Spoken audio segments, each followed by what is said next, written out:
مفتی طارق مسعود special. وہ 70,000 کون لوگ ہیں جو بنا حساب کتاب کے جنت میں جائیں گے؟ حدیث میں آتا ہے جو تعویذ گنڈوں سے بچا کرتے تھے، اللہ پہ اعتماد اور توکل کرتے تھے۔ مفتی صاحب قیامت کے دن اللہ تعالیٰ حساب کتاب کس طرح لیں گے؟ مختصر، یہ تو پورا ٹاپک ہے بھائی۔ اعمال تولے جائیں گے ترازو میں، ہر آدمی اللہ کے سامنے ایسے پیش ہوگا، حدیث میں آتا ہے کیونکہ تیسرا ترجمان نہیں ہوگا، ہر شخص نے اللہ کے سامنے کھڑے ہونا ہے تنہا۔ تو ایک طرف جہنم ہوگی، ایک طرف جنت ہوگی، اور اس کے اعمال ہوں گے۔ تو حدیثوں میں بہت تفصیل آئی ہے اس کی۔ مفتی صاحب بیٹے کا نام توحید رکھنا کیسا ہے؟ جائز ہے، شرک نہ رکھیں اس کا نام۔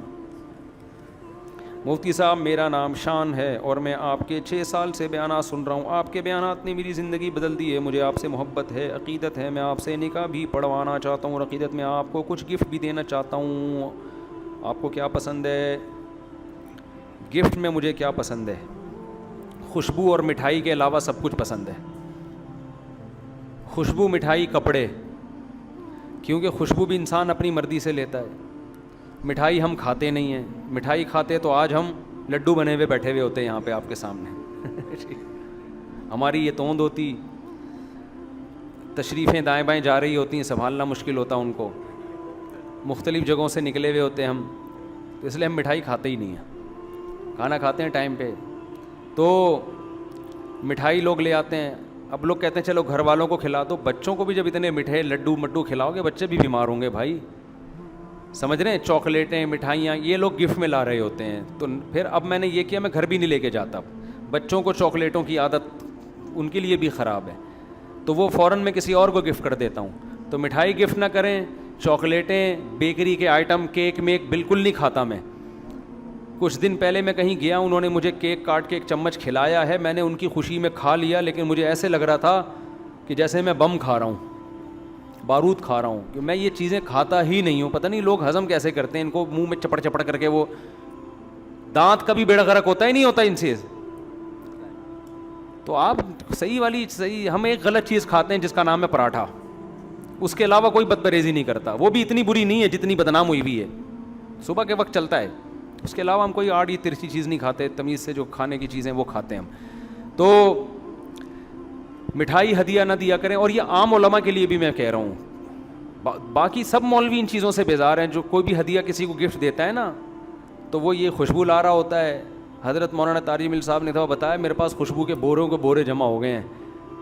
تو بعض لوگوں نے مجھے پتہ ہے کیا کہا، جب دیکھا نا خوشبو جو بھی آ رہا ہے، خوشبو لا رہا ہے، اتنی خوشبو ہے، انہوں نے کہا سب بزنس کر لو ہمارے ساتھ، بزنس کر لو کہ ہم آپ سے سستے پہ اٹھا کے آگے مہنگے۔ میں نے کہا یار یہ بڑی بے عزتی کی بات ہے، ایک آدمی مجھے گفٹ دے رہا ہے، میں اس پہ بزنس شروع کروں، لیکن اتنی خوشبوئیں ملتی ہیں کہ بزنس ہو سکتا ہے اس پہ، لیکن یہ غیر اخلاقی حرکت ہے نا، اور پکڑا گیا۔ او ایل ایکس پہ ڈالا ہوا ہے وہی والی خوشبو جو کسی نے مجھے دی تھی، بولا بھائی یار مفتی صاحب یہ کیا کر رہے ہیں، تو بے عزتی الگ ہوگی۔ تو خوشبو علماء کو، مٹھائیاں، جوڑے، کپڑے بھی انسان اپنی مرضی کے پہنتا ہے، اپنی مرضی کی کمپنی ہوتی ہے۔ میں صرف گل احمد کے کپڑے اس لیے نہیں پہنتا کہ گل احمد پھر کیا پہنے گا، مجھے یہ ڈر ہے اگر میں گل احمد کے کپڑے پہن لوں گا تو گل احمد بیچارہ بغیر کپڑوں کے گھومے گا، ٹھیک ہے نا، گل احمد کیا پہنے گا۔ تو یہ سب چیزیں انسان اپنی چوائس سے لیتا ہے، کپڑے بھی، ٹیلر بھی اپنی مرضی کا ہوتا ہے، پھر وہ ہر چیز اس میں آپ کی مرضی نہیں چلتی کہ آپ کی مرضی پہ ہم کھائیں۔ تو ان کے علاوہ کچھ بھی گفٹ دینا چاہیں بہت اچھی بات ہے، اللہ آپ کو جزائے خیر دے، آپ کی محبت ہے۔ اچھا بھائی، باقی جب نکاح پڑھوانا چاہتے ہیں تو وہ ولید کا نمبر شیئر کیا ہوا ہے، اس کو بتا دیجیے گا، انشاءاللہ پڑھا دیں گے آپ کا نکاح۔ آپ شب جمعہ میں کیوں نہیں آتے، اور کیا آپ نے تبلیغ میں وقت لگایا ہے؟ بھائی تبلیغ میں ٹوٹا پھوٹا اسی کی تو برکات ہیں جو ٹوٹا پھوٹا دین کا کام اللہ لے رہا ہے، باقی ساری دنیا سارے کام تو نہیں کر سکتی نا۔ آپ شب جمعہ میں کیوں نہیں آتے تو شب جمعہ والوں سے پوچھیں، آپ بخاری کیوں نہیں پڑھاتے مدرسے میں، آپ فتوے کا کام کیوں نہیں کرتے، تو وہ کہیں گے بھائی وہ کام کوئی دوسرا کر رہا ہے، یہ والا ہم کر رہے ہیں۔ باقی جانا چاہیے شب جمعہ میں، اس کے ہم معترف ہیں، اللہ توفیق دے ہمیں۔ میرا سوال بنتا ہے، اور ہو سکتا ہے میں جاتا ہوں آپ کو نظر نہ آتا ہوں، ہو سکتا ہے یہ بھی پاسبل ہے کہ میں حلیہ تبدیل کر کے جاتا ہوں، ہمارے لیے تو اب کہیں اس حلیے میں آنا جانا آسان نہیں ہے، بہت مشکل ہو گیا چلنا پھرنا، ہو سکتا ہے برقعے میں لیڈیز ڈپارٹمنٹ میں جا کے بیٹھ جاتا ہوں، ٹھیک ہے نا۔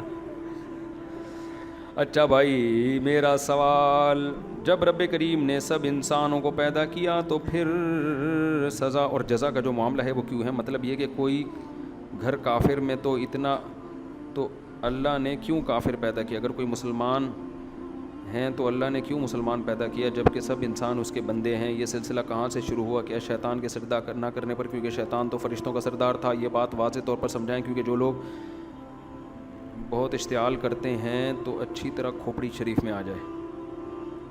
اشکال کرتے ہیں، اشقال لکھا ہوا ہے، اشقال. اردو کا تو بیڑا غرق ہو رہا ہے الحمدللہ. دیکھو بھائی ویڈیو نہیں بنائے، ٹھیک ہے نا. دیکھو اللہ تعالیٰ نے انسان کو پیدا کیا، کوئی کافر کے گھر میں پیدا ہوتا ہے، کوئی مسلمان کے گھر میں پیدا ہوتا ہے، لیکن اللہ نے عقل بھی دی ہے نا. بالغ ہونے کے بعد اس کو سوچنے کا اللہ موقع دیتے ہیں کہ صحیح کیا ہے اور غلط کیا ہے. یہ امتحان سب کے لیے ہے. تو جو اس امتحان میں کامیاب ہو وہ جنت میں جائے گا، جو اس امتحان میں ناکام ہو وہ جہنم میں جائے گا. تو کافر اس لیے جہنم میں نہیں جائے گا کہ اس کے ماں باپ کافر تھے، بلکہ کافر اس لیے جہنم میں جائے گا کہ اس کو بالغ ہونے کے بعد اس کی عقل نے کہا کہ میرے ماں باپ غلط دین پر ہیں، پھر بھی اس نے اپنے ماں باپ کو فالو کیوں کیا؟ آپ کہہ سکتے ہیں وہ مجبور تھا، جیسے میں نے بتایا نا کہ ہندو لڑکی مسلمان ہوئی، ہندوؤں نے ٹانگیں توڑ کے اس کو قتل ہی کر دیا. یہ رپورٹ آئی ہے میرے پاس. پھر اسی خاندان کی دوسری لڑکی چھپ کے مسلمان ہوئی. اسلام کیسے پھیلتا ہے آپ؟ اور وہ لڑکی مسلمان ہوئی ہے اور رو رہی تھی بیچاری. میں نے کہا یار دیکھو اللہ یہ بھی تو ہے نا، یہ اپنے آپ کو مجبور نہیں سمجھ رہی. تو میں نے اس سے پوچھا بہن آپ کو کیسے خیال آیا؟ اس نے کہا کہ بھائی اس کے جو ریلیٹو تھے انہوں نے بتایا کہ شروع سے کہہ رہی دماغ میں یہ بات ہماری اٹکتی تھی کہ یہ پتھر جن کو ہم اپنے ہاتھوں سے بناتے ہیں یہ کیسے ہماری بگڑی بنا سکتے ہیں. تو اللہ نے اس کو ایمان، عورت ہو کے ایمان کی توفیق دی، لیکن اس نے بھی ایمان چھپایا ہوا ہے. میں نے بھی اس کو کہا کہ بتاؤ نہیں ورنہ ظاہر ہے قتل کر دیں گے. تو مار دیتے ہیں، ٹانگیں توڑ دیتے ہیں، پتہ نہیں بہت کچھ کرتے ہیں. سب نہیں کرتے، بہت سے ہندو لبرل بھی ہوتے ہیں لیکن بہت سے کر بھی رہے ہوتے ہیں. تو اللہ نے کافر کو یہ بھی آزادی دی ہے کہ بھائی تو مسلمان ہوتا ہے، اگر تجھے خطرہ ہے کہ ماریں گے پیٹیں گے تو اپنے ایمان کو شو کرنے کی ضرورت نہیں ہے. کلمہ پڑھ لو چھپ کے، اللہ جانے آپ جانو، اس پہ بھی اللہ بخش دے گا. کتنی آسانی دے دی نا کہ موت کا خطرہ ہو یا بہت زیادہ مار پیٹ کا خطرہ ہو تو اللہ کے سامنے اناؤنس کر دے اور اپنے ایمان کو لوگوں سے چھپا لے. مکہ میں بہت سے صحابہ مسلمان ہوئے تھے لیکن انہوں نے اپنے ایمان کو چھپایا ہوا تھا، ظاہر نہیں کیا تھا کیونکہ قتل ہونے کا خطرہ تھا. تو یہ بھی اللہ نے آسانی دی ہے. اس کے بعد بھی اگر کوئی مسلمان نہیں ہوتا تو پھر وہ اللہ کی حجت اس پہ تمام ہو چکی ہے. یہ جو لوگ کہتے ہیں نا ہم تو کافر گھر میں پیدا ہوئے ہمارا کیا قصور ہے، تو میں ان سے کہتا ہوں اگر آپ چرسیوں کے یہاں پیدا ہوتے تو کیا چرس آپ کے لیے اجازت ہو جاتی؟ آپ چوروں کے ہاں پیدا ہوتے تو کیا گورنمنٹ آپ کو معاف کر دیتی کہ آپ نے چوری کی ہے آپ کو سزا ملے گی؟ آپ کے چونکہ میرے ابا بھی چور تھے، نانا بھی چور تھے، دادا بھی چور تھے، تو میرا تو خاندان چوری کر رہا ہے تو میرا کیا قصور ہے؟ گورنمنٹ چھوڑ دے گی آپ کو؟ آپ کے ابا نے بھی مرڈر کیا، قتل کیا، اماں نے بھی کیا، دادا نے بھی کیا، نانا نے بھی کیا، آپ نے بھی 10-20 بندے مار دیے، اب پھانسی کے پندے پہ لے کے جا رہے ہیں تو آپ کو میرے تو ابا بھی یہی کام کرتے رہے ہیں، میرا کیا قصور ہے؟ ہمارا تو بزنس ہی یہی تھا، بندہ مارو پیسے لو، ہماری تو دال روٹی اسی سے وابستہ تھی. تو کیا حکومت چھوڑ دے گی؟ حکومت کہے گی کیا تمہیں پتہ نہیں تھا کہ یہ غلط ہے؟ تو اسی طرح بھائی جب حکومت نہیں چھوڑتی اللہ بھی نہیں چھوڑے گا. ہاں اللہ نے یہ اجازت دے دی ہے کہ ایمان کو چھپا سکتے ہو جب تک مجبوری ہے، جہاں مجبوری ختم پھر چھپانے کی اجازت نہیں ہے. اچھا یہ میں سمجھ گیا. یہ کہہ رہے ہیں نادر علی صاحب نے کسی انٹرویو میں کہا ہے اور وہ ثابت کیا ہے کہ نبی صلی اللہ علیہ وسلم نے 25 سال کی عمر میں 40 سالہ بیوہ سے شادی کی اور پھر 15 سال انہی کے ساتھ، 15 نہیں بلکہ 25 سال تقریباً 24-25 سال انہی کے ساتھ، انہی کی زندگی میں دوسری شادی نہیں کی.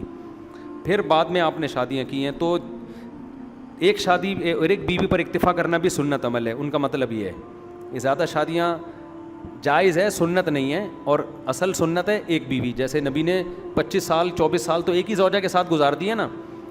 اس کا جواب بہت آسان ہے کہ نبی کی جو زندگی بعد والی ہوتی ہے نا وہ پہلے والی کے لیے ناسخ ہوتی ہے.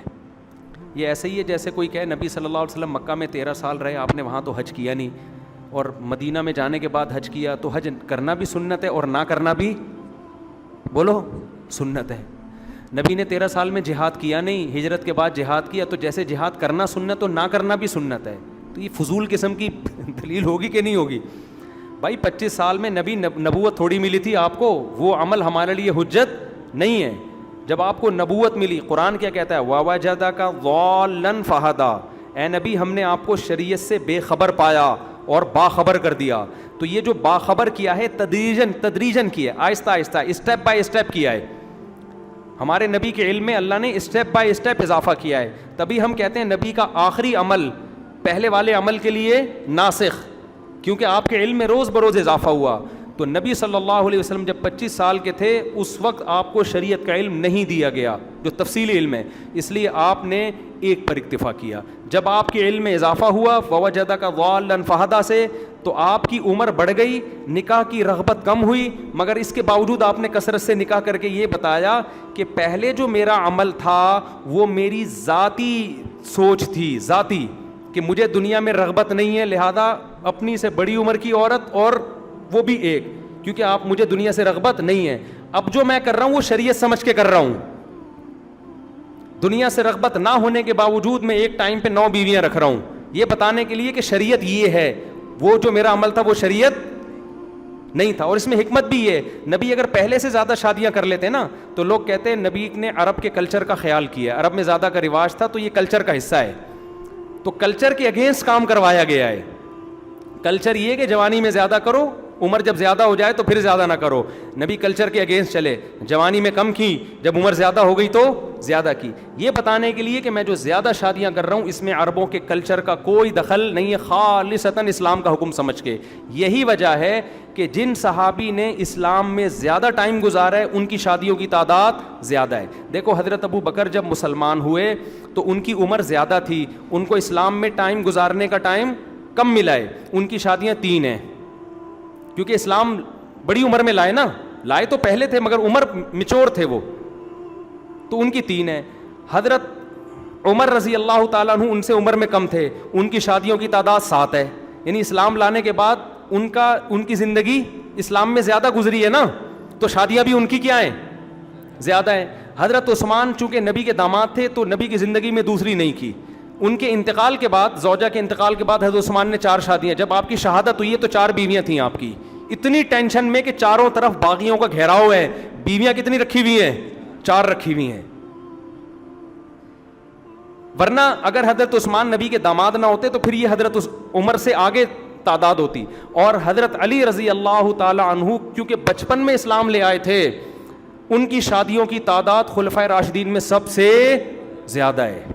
ایٹ اے ٹائم تو 4 بہرحال تھی ان کی, کسی ایک کے انتقال کے بعد بھی انہوں نے کی ہیں. ان کی تعداد, ان کی اولاد بھی سب سے زیادہ ہے حضرت علی کی. البدایہ والنہایہ ہے یا کسی دوسری تاریخی کتاب میں 30 بیٹوں کی تعداد لکھی ہوئی ہے حضرت علی کے, کہ کم سے کم 30 تو ان کے بیٹے تھے, جو باندیاں اور بیویاں سب ملا کے. اس سے پتہ چلتا ہے صحابہ کرام نے جو زیادہ شادیاں کی ہیں وہ اپنی نفسانی خواہش یا عرب کے کلچر کے لحاظ سے نہیں, وہ اسلام کی موٹیویشن کی وجہ سے کی ہیں. تو جس کو اسلام میں زیادہ ٹائم ملا ہے اس کی شادیوں کی تعداد کیا ہے, زیادہ ہے. تو یہ اسلام کی موٹیویشن کی وجہ سے. نہیں آ رہی سمجھ میں تو جیسے ہو ویسے کی زندگی گزارو, اپنی آپ کو بھی برباد کرو اور خاندانی نظام بھی تباہ کرو. بس یہی بیٹھتے رہو, یہ سنت ہے تو یہ لازم ہے تو یہ فلان ہے. ابے کرنے والے کر لیتے ہیں, نہیں کرنے والے بیٹھ کے کلپ سنتے رہتے ہیں. ارشاد امام حنیفہ کے نزدیک ولی کے بغیر نکاح جائز ہے. 6 شرائطیں. ہاں وہ کفو کی 6 شرائطیں ہیں بھائی. 6 چیزوں میں لڑکا لڑکی کا ہم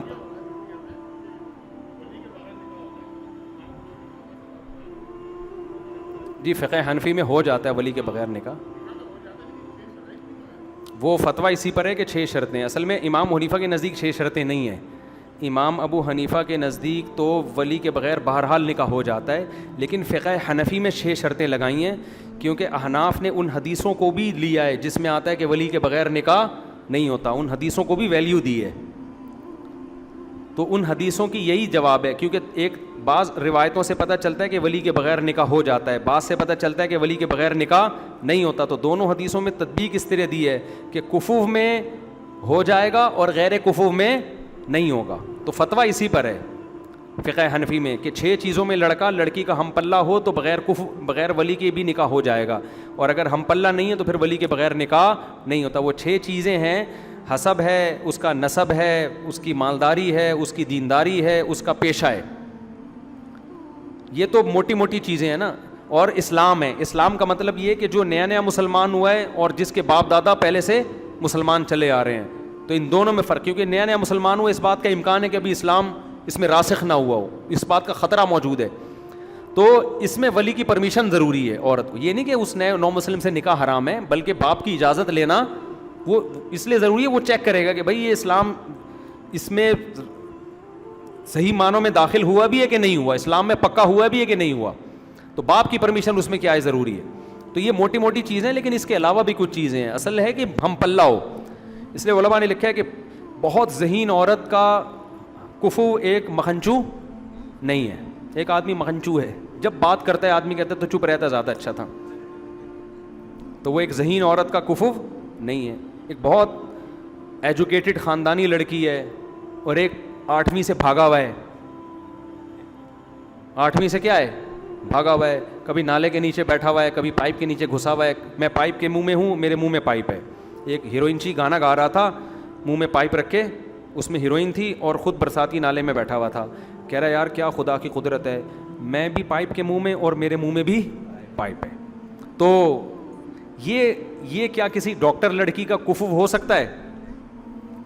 تو 6 تو سلیکٹڈ چیزیں, اس کے علاوہ بھی کچھ چیزیں عرف متعین کرتا ہے. تو جوڑ کی شادی, اس کو آسان لفظ کیا ہے, جوڑ کا رشتہ ہو, سمجھتے ہیں.